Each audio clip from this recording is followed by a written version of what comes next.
Shalom, jemaat yang dikasihi Tuhan dimanapun berada. Selamat bertemu kembali dalam channel YouTube saya. Sangat bersyukur sekali kalau Tuhan kasih kesempatan untuk kita semua belajar firman Tuhan, mendengarkan firman Tuhan, semakin mengenal Tuhan di dalam kebenaran firman-Nya. Kita semua berharap dalam kehidupan ini kita adalah orang-orang yang terus beriman kepada Tuhan, orang yang terus dikuatkan dan selalu sukacita menjalani kehidupan. Jemaat yang dikasihi Tuhan dimanapun berada, pada saat ini sebelum kita mendengarkan firman Tuhan, mari kita minta tuntunan Roh Kudus bekerja dalam hati dan pikiran kita, sehingga kita boleh memahami firman Tuhan dan dikuatkan untuk melakukan firman Tuhan dalam kehidupan kita. Mari kita persiapkan hati dan pikiran kita bersatu di dalam doa. Allah Bapa kami yang bertata dalam kerajaan sorga, terima kasih untuk waktu yang sudah Tuhan sediakan bagi kami mendengarkan firman-Mu pada saat ini. Kami percaya firman-Mu tidak berlalu begitu saja. Ketika kami memberikan hati dan pikiran, maka pada saat itu kami akan menerima firman Tuhan, dan kami juga semakin mengenal Tuhan, semakin dikuatkan menjalani kehidupan. Terima kasih ya Bapa. Dalam nama Tuhan Yesus kami berdoa. Amin. Firman Tuhan yang menyapa kita pada saat ini diambil dari Mazmur 34 ayat 12 sampai dengan 18. Saya akan membacakan untuk kita semua. Marilah anak-anak, dengarkanlah aku. Takut akan Tuhan akan kuajarkan kepadamu. Siapakah orang yang menyukai hidup, yang mengingini umur panjang untuk menikmati yang baik? Jagalah lidahmu terhadap yang jahat, dan bibirmu terhadap ucapan-ucapan yang menipu. Jauhilah yang jahat, dan lakukanlah yang baik. Carilah perdamaian, dan berusahalah mendapatkannya. Mata Tuhan tertuju kepada orang-orang benar, dan telinganya kepada teriak mereka minta tolong. Wajah Tuhan menentang orang-orang yang berbuat jahat untuk melenyapkan ingatan kepada mereka dari murka bumi. Apabila orang-orang benar itu berseru-seru, maka Tuhan mendengar dan melepaskan mereka dari segala kesesakannya. Jemaat yang dikasihi Tuhan, ada kisah seorang kakek, dia berjalan dari desa ke kota. Dalam perjalanan itu seorang anak bertanya kepadanya, "Kakek, engkau kelihatan begitu lelah sekali. Apa yang sedang kakek cari?" Lalu kakek itu menjawab, "Aku berjalan mengelilingi setiap tempat dari desa ke kota. Dan hatiku sangat sedih karena sulit bagiku untuk menemukan orang benar. Dulu dusta dan kejahatan hanya dilakukan oleh segelintir orang, namun kini telah menyebar ke seluruh tempat dan juga usia manusia." Kisah di atas menjelaskan kepada kita, untuk bertemu dengan orang benar sangatlah sulit, karena dunia ini dipenuhi orang-orang yang tidak benar. Jemaat yang dikasihi Tuhan, namun kita memahami dan mengerti di dalam iman Kristen, orang yang benar, orang yang dibenarkan, itu bukan karena usaha kita sendiri, tetapi semua itu adalah hasil dari inisiatif Allah. Semua itu adalah tindakan dan pekerjaan Allah. Walaupun di bumi ini ada banyak orang-orang yang tidak benar, tapi kita sungguh bersyukur sekali ketika Tuhan telah mengubah status kita menjadi orang benar, orang yang dibenarkan. Dalam firman Tuhan yang kita dengarkan pada saat ini, Tuhan kembali ingin menguatkan dan juga mengingatkan kita sebagai orang yang percaya untuk hidup benar di mata Allah. Pengajaran inilah yang disampaikan Daud kepada para pendengarnya pada saat itu. Dan juga pada saat ini, Daud mengarahkan kita untuk berjalan di dalam kebenaran Allah, memiliki karakter karakter yang mau mendengar dan mencari Tuhan, hidup takut akan Tuhan.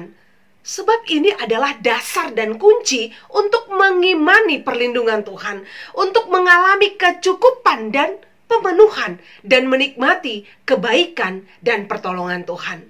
Jemaat Tuhan, salah satu hal yang sering dilupakan oleh orang Kristen adalah pewarisan iman.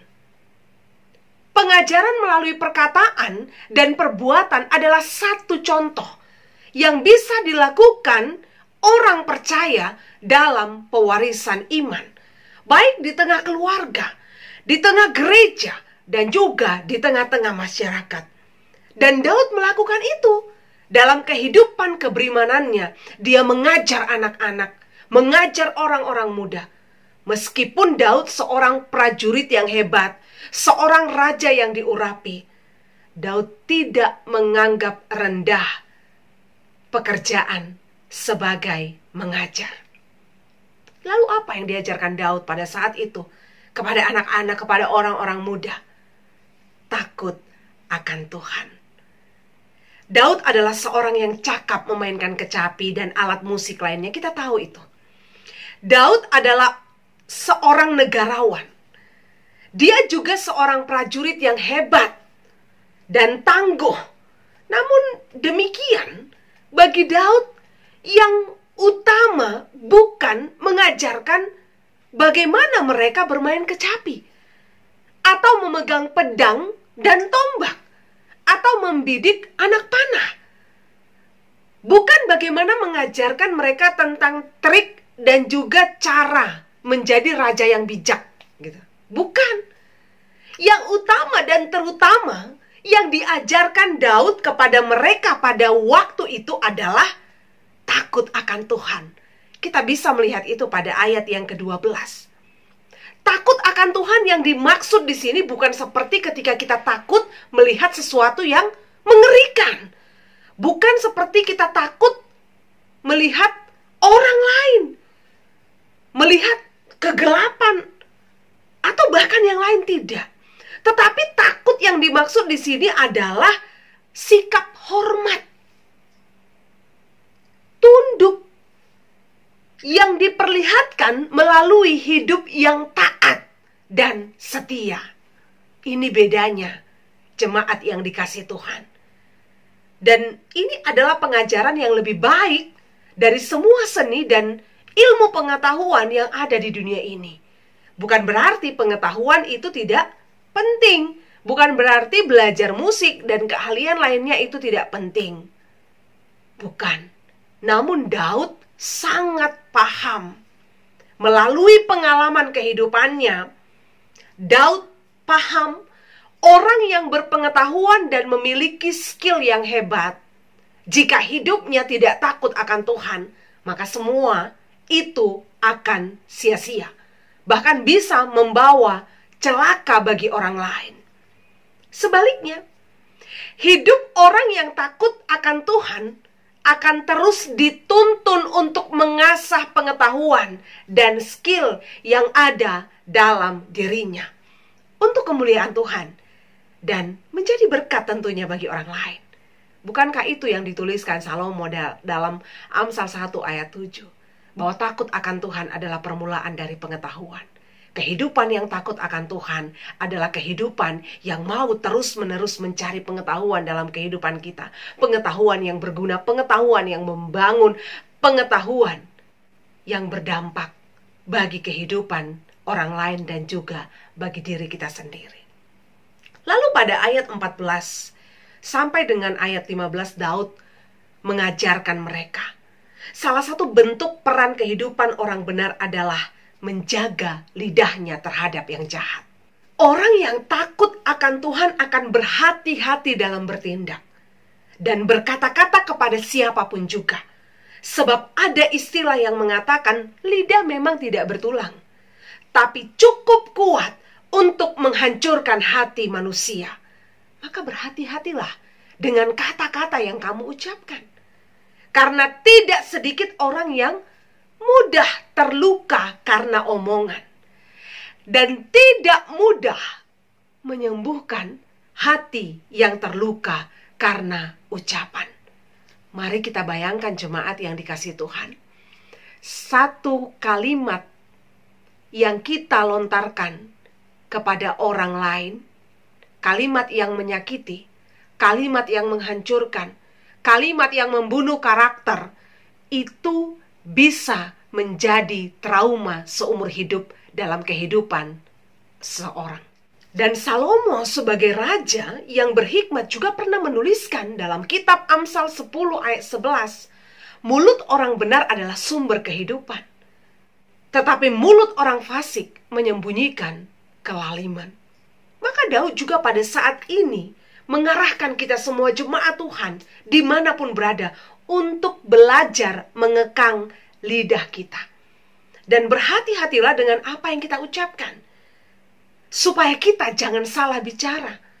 Jangan mengeluarkan ucapan yang penuh dusta dan juga kecurangan, penipuan, kebohongan, dan juga tidak menjadi troublemaker dalam kehidupan sekitar hanya karena ucapan kita. Tapi biarlah kehadiran kita adalah kehadiran yang dirindukan dan membawa berkat bagi sesama. Kita menjadi peacemaker dimanapun kita berada. Lalu pada ayat 16 sampai dengan ayat 18, Daud menyaksikan melalui pengalaman hidupnya, mata Tuhan tertuju kepada orang-orang benar.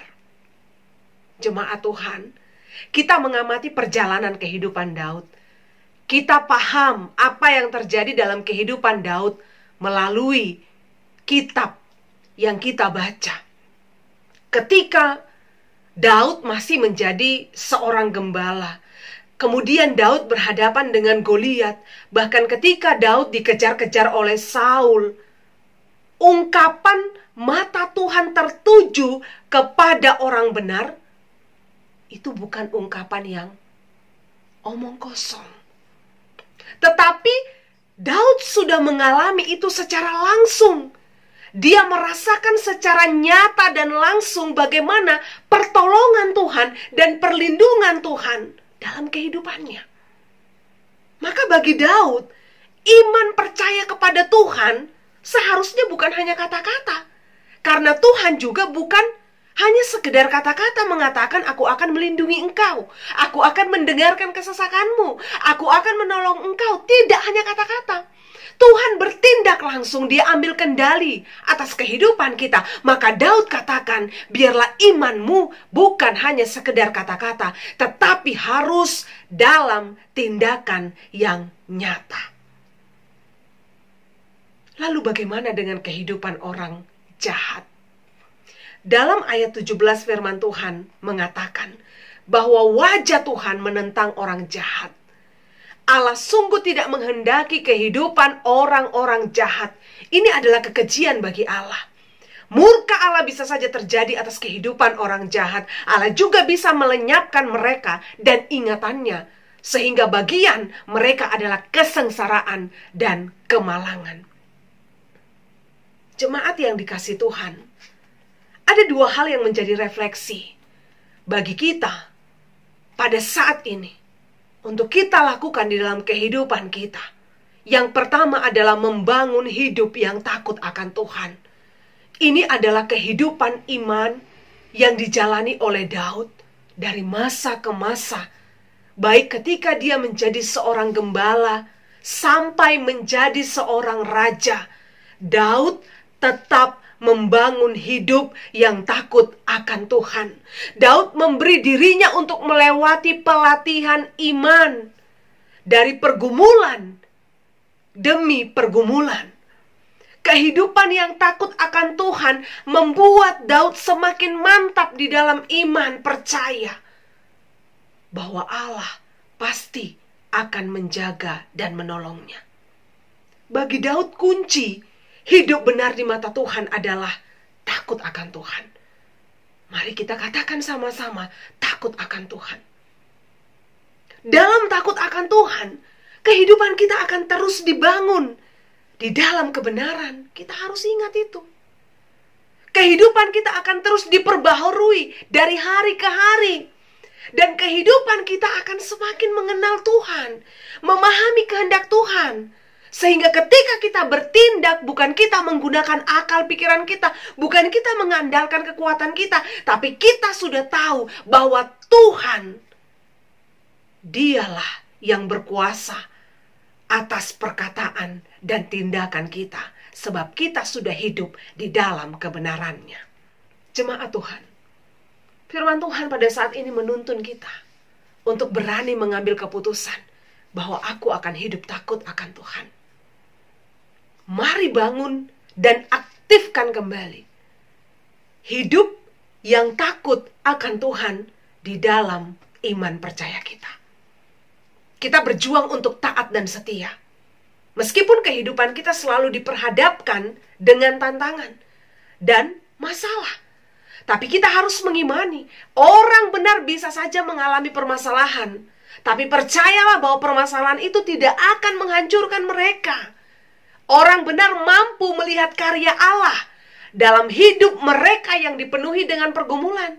Orang benar mampu melihat sisi positif dalam situasi yang kacau dan tidak baik.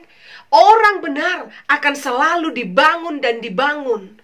Walaupun dia sedang melewati masa sukar, sangat berbeda sekali dengan orang fasik dan orang jahat.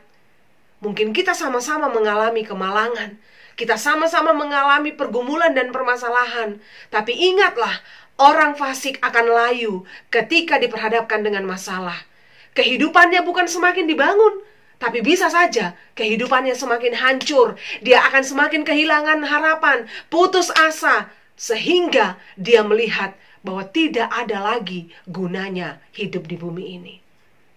Dan yang kedua, ingat, status kita adalah orang benar. Orang yang dibenarkan melalui karya penebusan Yesus Kristus.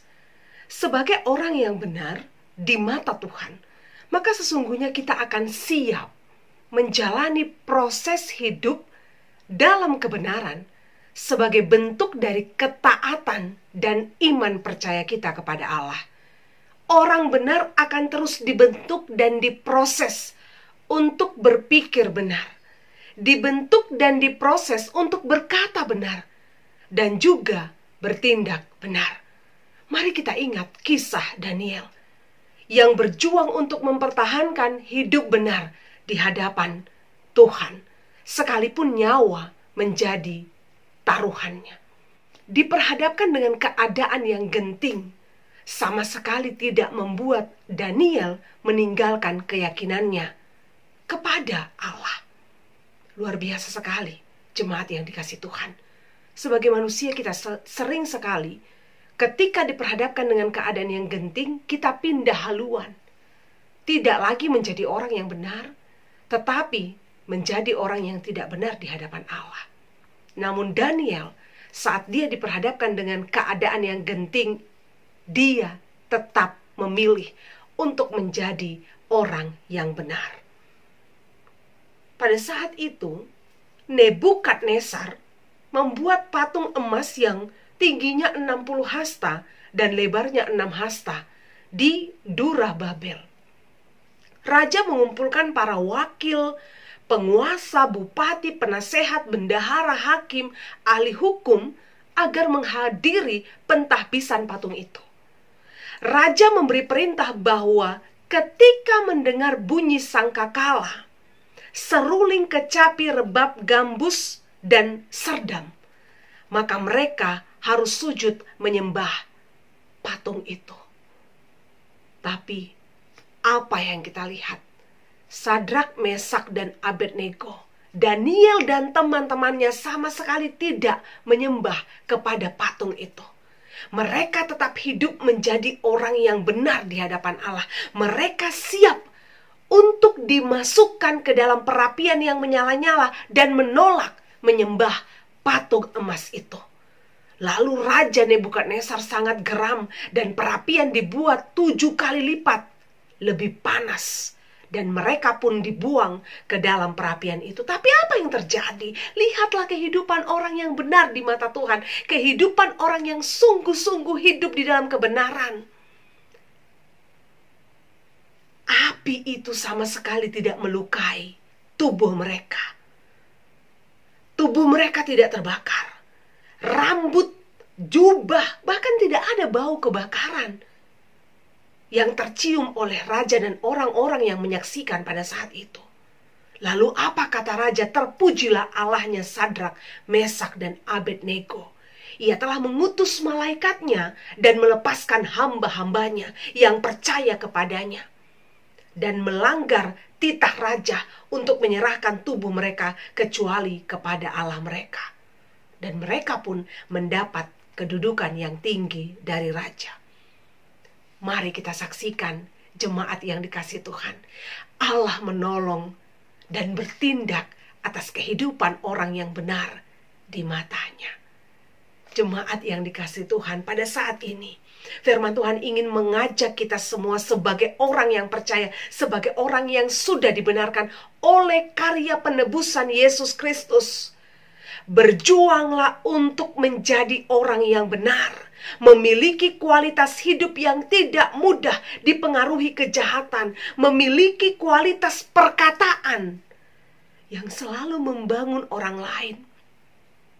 Sebagai seorang suami, sebagai seorang istri, sebagai seorang anak, kita memiliki kualitas perkataan yang membangun, tidak mencaci, menghina, atau bahkan menjatuhkan, membunuh karakter, atau bahkan dengan orang-orang yang kita kasihi, atau bahkan dengan teman-teman kita, sahabat-sahabat kita, sesama kita. Mari kita miliki kualitas perkataan yang tidak menipu, yang tidak menguntungkan diri kita sendiri, tetapi kualitas perkataan sebagai orang yang hidup benar di mata Tuhan. Selamat beriman bagi kita semua. Tetap semangat berjuang di dalam iman percaya kita. Amin. Kita bersatu di dalam doa. Terima kasih ya Tuhan untuk firman yang sudah kami dengarkan pada saat ini. Kami tertantang ya Tuhan untuk menjadi orang yang benar di hadapan Tuhan. Layakkan kami Bapa, mampukan dan kuatkan kami, teguhkan iman percaya kami, sehingga perjuangan kami tidak berhenti, tetapi terus-menerus kami melihat, mau yakin dan teguh percaya kepada Tuhan, bahwa Tuhan pasti akan selalu ada di dalam kehidupan orang yang benar, sekalipun banyak kesusahan dan kesulitan yang kami hadapi. Tuhan berkati setiap jemaat-Mu yang mendengarkan firman ini. Diteguhkanlah iman percaya mereka. Semakin mereka mengenal Tuhan di dalam kebenaran. Dan kami juga berdoa ya Tuhan untuk jemaat Tuhan yang mendengarkan firman ini, yang mungkin dalam keadaan kesukaran, pergumulan, bahkan mungkin sakit, mungkin merindukan keturunan, atau bahkan perekonomian yang sedang morat-marit. Tuhan tolong mereka, kuatkan dan teguhkan iman mereka. Biarlah ya Tuhan keadaan tidak membuat mereka berubah menjadi orang yang tidak benar, tetapi mereka tetap menjadi orang yang benar di hadapan Tuhan. Terima kasih Tuhan, kami percaya kepadamu Bapa. Tuntun dan bimbinglah kami untuk tetap hidup di dalam kebenaran Tuhan. Di dalam nama Tuhan Yesus kami berdoa. Amin. Shalom bagi kita semua. Tuhan Yesus memberkati. Semangat.